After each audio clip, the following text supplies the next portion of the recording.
Mana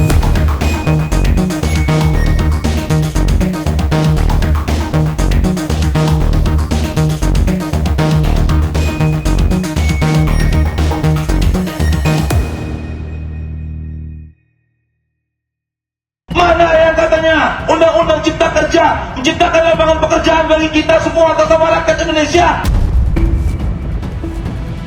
Kalian para pemangku kebijakan jangan semena-mena memutuskan kebijakan yang merugikan kita dan menyengsarakan kita atas nama rakyat.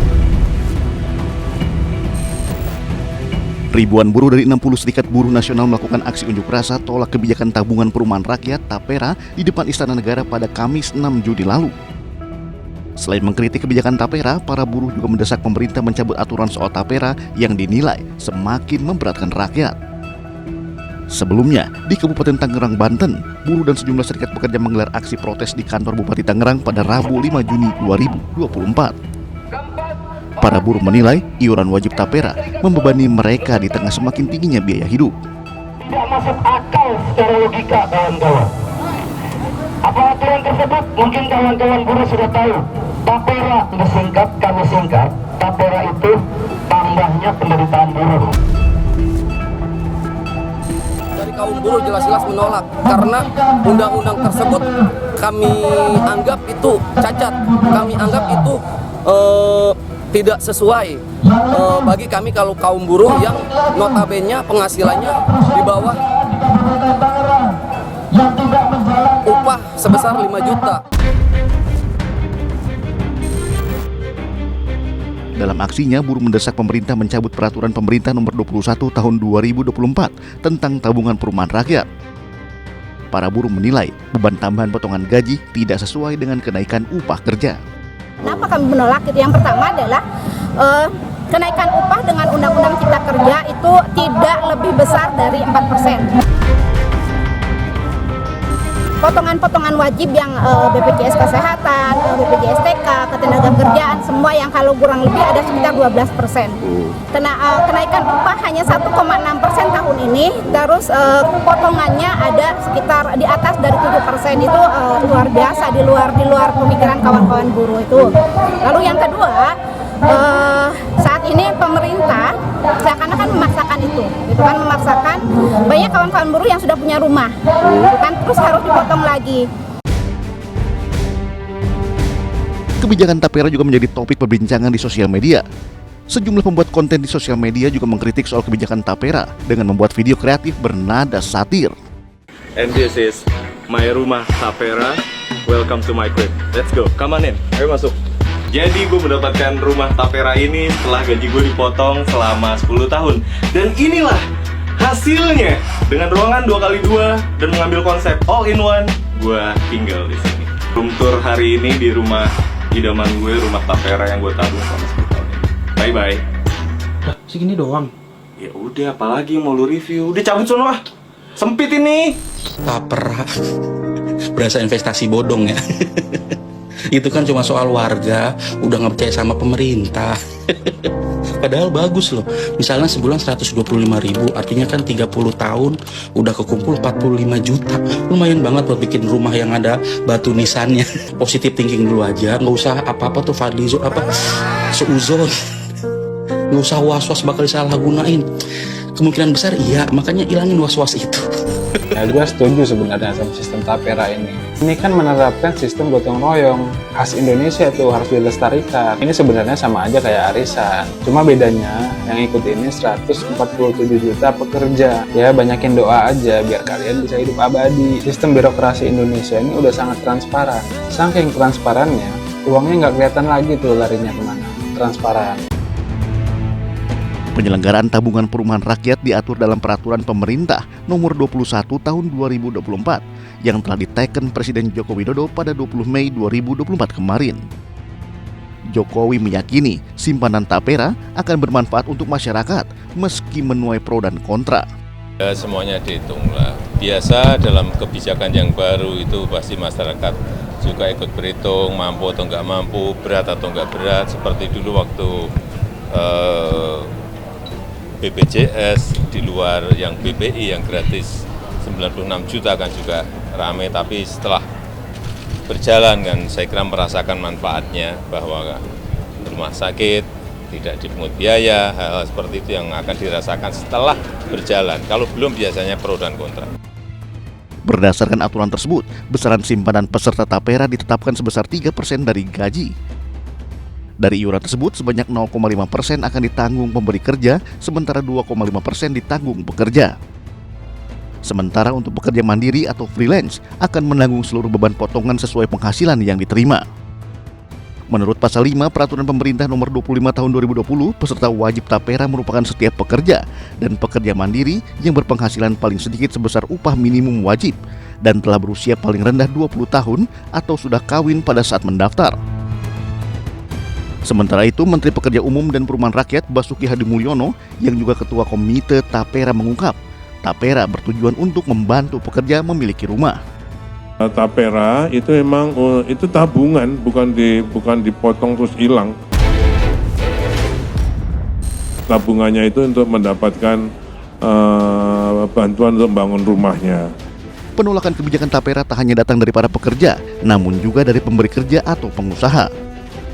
Asosiasi Pengusaha Indonesia atau APindo mendesak agar kebijakan iuran tabungan perumahan rakyat harusnya dilakukan secara sukarela, bukannya dipaksakan. Yang menjadi polemik di sini adalah bahwa tapera ini adalah sebuah tabungan ya, tabungan perumahan rakyat. Itu konsepnya ini dijadikan penambahan iuran untuk program jaminan sosial.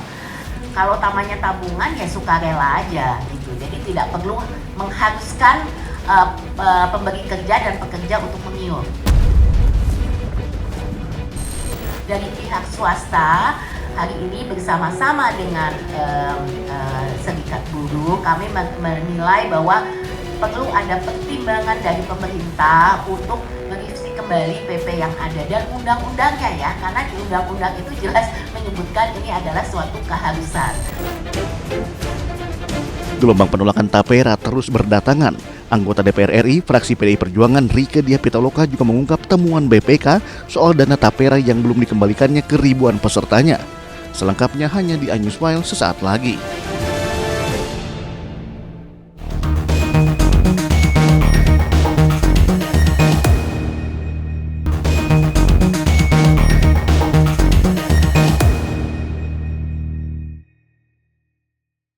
Saya menyatakan mendukung untuk pembatalan dan penundaan Peraturan Pemerintah Nomor 25 Tahun 2020 Junto Peraturan Pemerintah Nomor 21 Tahun 2024 tentang perubahan atas Peraturan Pemerintah Nomor 25 Tahun 2020 tentang tabungan perumahan rakyat. Anggota Komisi 6 DPR RI fraksi PDI Perjuangan Rieke Diah Pitaloka dengan lantang membeberkan hasil audit Badan Pemeriksa Keuangan Republik Indonesia BPKRI tahun 2021 saat mengikuti rapat paripurna DPR RI pada Selasa 4 Juni lalu. Rieke menyoroti pengembalian dana tapera senilai 567,5 miliar rupiah ke pensiunan PNS yang belum terlaksana. Temuan BPKRI, pertama, terdapat 124.960 orang pensiunan peserta tapera karena meninggal dan pensiun sampai triwulan ketiga 2021 belum menerima pengembalian dana tapera sebesar 567,5 miliar. Dengan tegas, Rieke juga mengajukan sejumlah rekomendasi atas kebijakan tapera yang menuai kritik. Mulai dari pemeriksaan bank kustodian yang ditunjuk OJK untuk investasi BP Tapera, hingga meminta untuk mengusut tuntas terkait dana fiktif senilai 1 triliun rupiah yang termasuk dana tapera. Meminta BPKRI melalui pimpinan DPR RI melakukan audit pemeriksaan dengan tujuan tertentu terkait. Pertama, pengelolaan dana tapera dan biaya operasional BP Tapera 2020 sampai 2023 di seluruh provinsi, jangan hanya di 7 provinsi. Kedua, meminta BPKRI melalui pimpinan DPR RI melakukan audit pemeriksaan dengan tujuan tertentu terkait dana Bappertarum PNS senilai 11,8 triliun milik kurang lebih 5,4 juta peserta yang pada Desember 2020 dialihkan ke BP Tapera. Meminta Bank BPK RI melalui pimpinan DPR RI agar melakukan audit pemeriksaan dengan tujuan tertentu terkait bank kustodian yang telah disetujui OJK, yaitu Bank BNI, Bank BJB, Bank Sumut Syariah, Bank Nagari, Bank Kalitimtara dalam kaitan pengelolaan dana investasi dan dana tapera. Mendukung Kejaksaan Agung dan KPK untuk mengusut tuntas terkait dana fiktif senilai kurang lebih 1 triliun termasuk juga dana tapera.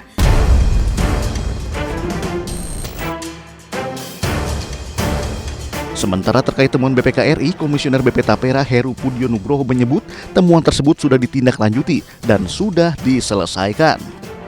Temuan BPK atas tahun audit 2021 telah ditindaklanjuti ya, oleh BP Tapera, dalam artian semua hak kepesertaan yang menjadi substansi temuan sudah kita kembalikan ke peserta penerima hak setelah kepesertaannya berakhir, yang ASN yang pensiun ya. Secara keseluruhan ya, semenjak BP Tapera beroperasi hingga 2024 saat ini, BP Tapera telah mengembalikan tabungan perumahan rakyat kepada 956.799 orang PNS pensiun atau ahli warisnya dengan total nilai sebesar 4,2 triliun rupiah. Meski mendapat banyak kritik dan penolakan dari masyarakat, nyatanya pemerintah tidak akan menunda program yang digadang-gadang untuk kepentingan rakyat tersebut. Tapera ini tidak akan ditunda, memang belum dijalankan. Kita masih ada waktu sampai dengan tahun 2027. Jadi ada kesempatan untuk konsultatif, nggak usah khawatir ya. Tapera akan berjalan untuk ASN yang 0,5% dari APBN itu setelah ada Kepmen Kementerian Keuangan. Selanjutnya untuk para pekerja yang swasta maupun mandiri itu setelah ada Kepmen dari Menaker. Ya, apa itu? Peraturan ya, keperaturan dari Menteri Tenaga Kerja. Muldoko juga mengimbau masyarakat untuk tidak khawatir dengan dana yang akan dikelola oleh BP Tapera. Pasalnya, semua akan diawasi oleh Komite Tapera yang melibatkan sejumlah menteri. Komite Tapera yang akan melakukan pengawasan pengelolaan Tapera, ketuanya adalah Menteri PUPR dengan anggota Menteri Keuangan, Menaker, Komisioner OJK dan profesional. Dengan dibentuknya komite ini, saya yakin nanti pengelolaannya akan lebih transparan, akuntabel, nggak bisa macam-macam, ya, karena semua bentuk-bentuk investasi yang akan dijalankan pasti akan dikontrol dengan baik, minimum oleh para komite dan secara umum oleh OJK. Dalam kesempatan yang sama, Komisioner BP Tapera Heru Pudio Nugroho menyebut Tapera merupakan upaya pemerintah untuk menghimpun dana masyarakat supaya dapat menyediakan rumah layak dan terjangkau berasaskan gotong royong. Jadi kenapa harus ikut nabung? Ya tadi prinsip gotong royong di undang-undangnya, pemerintah, masyarakat, yang punya rumah, bantu yang belum punya rumah, semua membaur. Yang sudah punya rumah, ya dari hasil pemungutan tabungannya sebagian digunakan untuk mensubsidi biaya KPR bagi yang belum punya rumah. Jadi kalau hanya mengandalkan pemerintah saja, nggak akan mengejar sampai kapan backlognya mau selesai. Makanya perlu ada grand design dengan melibat sertakan masyarakat untuk bersama-sama pemerintah bareng-bareng. Sementara pengamat kebijakan publik Agus Pambagio menyebut gaduh kebijakan Tapera terjadi karena adanya potongan terhadap gaji pegawai. Selain itu, Agus juga menilai masyarakat terkena prank presiden.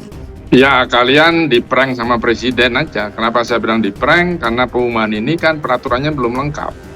Maksudnya peraturan pelaksanaannya berupa peraturan menteri, kayak peraturan badan pemerintah yang lain, ini baru PP. Jadi, tapi sudah ribut. Karena apa? Di situ ada iuran yang dibayar.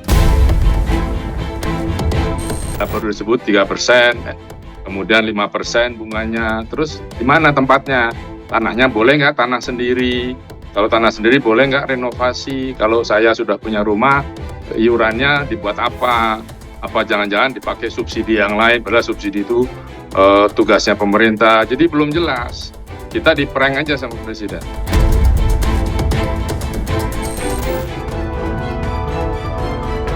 Iuran tapera yang memungut 3% dari penghasilan bulanan pegawai menambah berat beban masyarakat menengah ke bawah.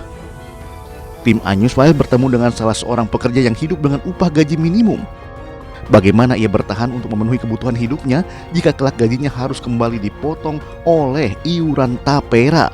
Selengkapnya hanya di Anyusfile sesaat lagi.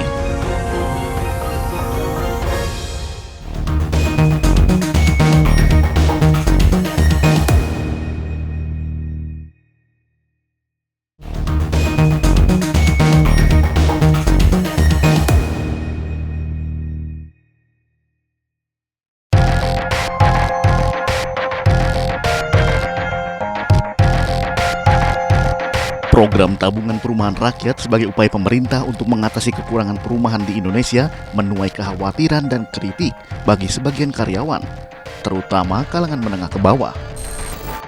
Tim Anyusfile menemui salah satu karyawan swasta yang sudah puluhan tahun bekerja sebagai petugas keamanan, Berti Latu Peirisa. Setiap hari Berti berangkat pukul 4 pagi dari rumahnya yang berada di Tambun Selatan, Bekasi, menuju ke tempat kerjanya yang berada di Kuningan, Jakarta Selatan. Di tempat ini, selain menjaga keamanan, Berti juga bertugas sebagai penerima tamu. Saya bekerja di sini sekitar 21 tahun, sejak tahun 2003. Dari proses anak baru lahir sampai 21 tahun, berarti udah menginjak masa kuliah. Meski telah mendapat upah minimum provisi, Berti mengaku gajinya sebagai petugas keamanan tidak cukup untuk memenuhi kebutuhan keluarganya. Pasalnya, upah tersebut juga harus dipotong dengan iuran wajib sebagai karyawan. Emang gaji nggak cukup? Ya semua orang pasti bilang nggak cukup. Dengan gaji UMP 5,560.000, ya kan? Dengan kebutuhan, ya kan? Belum lagi bayar kuliah, bayar kos, bayar segala keperluan. Setidaknya hingga saat ini terdapat 5 potongan dalam gaji karyawan per bulannya, pajak penghasilan atau PPh 21. Menurut Undang-Undang Nomor 7 Tahun 2021, jenis pajak ini akan dikenakan kepada pegawai dengan gaji minimal 5 juta rupiah per bulan atau di atas 60 juta rupiah per tahun. Besaran iuran PPh 21 bervariasi setiap pekerja, mulai dari 5 hingga 35% per bulan. BPJS Kesehatan, dari besaran iuran BPJS Kesehatan sebesar 5%, peserta dibebankan 1% dari gaji per bulan. BPJS Ketenagakerjaan Jaminan Hari Tua, setiap karyawan yang menjadi peserta JHT juga harus rela gajinya dipotong sebesar 2% dari upah per bulan. Selanjutnya untuk BPJS Ketenagakerjaan Jaminan Pensiun, karyawan akan menanggung potongan sebesar 1% dari gaji per bulan. Dan untuk BPJS Ketenagakerjaan, Jaminan Kecelakaan Kerja, pekerja akan dikenakan iuran 0,24% dari upah per bulan. Sementara untuk besaran iuran jaminan kematian adalah 0,3% dari upah per bulan. Untuk menambah penghasilan dan memastikan pendidikan untuk kedua anaknya tercukupi, Berti juga bekerja sebagai pengemudi ojek online. Dari tahun 2018, itu anak saya masuk kuliah di Undip. Semenjak dia masuk Undip, langsung saya start. Disitulah saya mulai kencangkan keuangan. Minus mungkin minus 1 juta 2 juta. Makanya itu saya dengan prinsip gaji saya serahkan ke rumah. Ngojek dapat nggak dapat, saya harus bertahan dengan. Sadar akan mendapat tambahan potongan, Berti berharap program tapera yang akan berlaku di tahun 2027 nanti tidak disalahgunakan, yang justru akan menambah beban rakyat. Setuju asal pemerintah mau jelas dalam menyelesaikan atau memprogramkan tapera ini untuk masyarakat. Karena yang rata-rata diharuskan itu masyarakat ekonomi ke bawah, yang pas-pasan. Kita takutnya itu nanti disalahgunakan atau disalah artikan bagaimana sih umpamanya terjadi gini, ya kan? Nah, apa kendalanya? Dipersulitlah.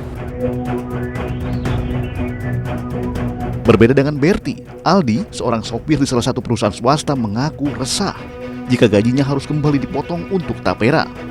Aduh, kalau saya untuk saat ini keberatan sih Mbak. Apalagi kan masih banyak BPJS, potongan BPJS, ditambah kalau potongan itu sih memberatkan ya. Menurut Aldi, program pemerintah yang digadang-gadang bisa membantu rakyatnya untuk bisa mendapatkan rumah tersebut belum jelas dan cenderung memaksakan. Wah, terlalu dipaksakan sih Mbak. Kalau bener belum kelihatan sistemnya, bentuknya, tiba-tiba langsung dipotong sih keberatan banget. Apalagi tanpa persetujuan dari yang dipotong atau pekerja gitu, kurang setuju sih kalau saya, kalau tiba-tiba langsung dipotong gitu, apalagi belum kelihatan bentuk jelasnya. Saat ini, Aldi masuk tahun kelima bekerja sebagai sopir yang juga bagian dari tenaga ahli daya atau outsourcing. Menjadi bagian dari outsourcing, Aldi harus rela gajinya dipotong 1 juta per bulan. Belum termasuk potongan wajib lainnya seperti BPJS Kesehatan dan BPJS Ketenagakerjaan. Kalau buat pendapatan sih dibilang cukup, nggak cukup, ya bersyukur aja sih, cuman banyak potongan aja Mbak kalau di outsourcing itu. Kalau dari pihak pertama kan UMR ya, kedua itu potongan hampir 1 juta Mbak, itu pun harus dipotong BPJS juga. Itu aja sih yang, apalagi kalau setiap sehari, kalau sakit aja harus kena potongan, tetap kena potongan, sakit pun kena potongan. Makanya surat sakit atau kalau kita belum dirawat tuh belum ini kantor tuh, iya masih tetap kena potongan juga. Saat ini Aldi bersama anak dan istrinya tinggal di rumah orang tua Aldi di daerah Bukit Duri, Jakarta Selatan. Untuk bisa mencukupi kebutuhan sehari-hari, Aldi mengaku harus mengirit pengeluaran rumah tangganya. Pasalnya, belum ada pekerjaan tambahan yang bisa ia dapatkan. Kalau gaji segitu untuk kebutuhan sehari-hari sih sebenarnya sih ya kurang banget sih Mbak. Apalagi kan saya kan masih tinggal sama orang tua ya, harus dibagi-bagi buat listrik, buat kehidupan sehari-hari, masak, bensin. Kurang sih Mbak sebenarnya sih. Cuman ya mau gimana, nyari kerja kan sekarang kan susah. Lebih jauh, Aldi menyebut polemik soal potongan tapera tidak akan terjadi jika diimbangi kenaikan UMP tiap tahunnya. Tapi sih yang nggak mau punya rumah kan, apalagi dengan dibantu gitu. Kalaupun programnya jelas, terus rumahnya kelihatan atau jelas udah struktur dengan rapi, ya masyarakat sih pasti setuju kalau ada potongan itu. Kalau bisa ya sejalan sih Mbak, UMP biar naik sekitar 8% lah setiap tahunnya. Yang penting UMP-nya aja dinaikin nih. Tabungan jangka panjang dengan memotong penghasilan rakyatnya secara langsung tidak akan menjadi polemik jika pemerintah mau transparan dalam mengelola dana tersebut. Menghadapi kontroversi, pemerintah dan stakeholders harus bergerak cepat untuk evaluasi mendalam terhadap tarif serta manfaat nyata bagi masyarakat. Pembenahan menyeluruh diperlakukan untuk memperbaiki kepercayaan masyarakat terhadap program serupa dan memastikan kebijakan ekonomi memberikan dampak positif pada kesejahteraan bersama. Jadi jangan bilang Anda tidak tahu akan permasalahan ini, karena kami sudah memberitahukannya.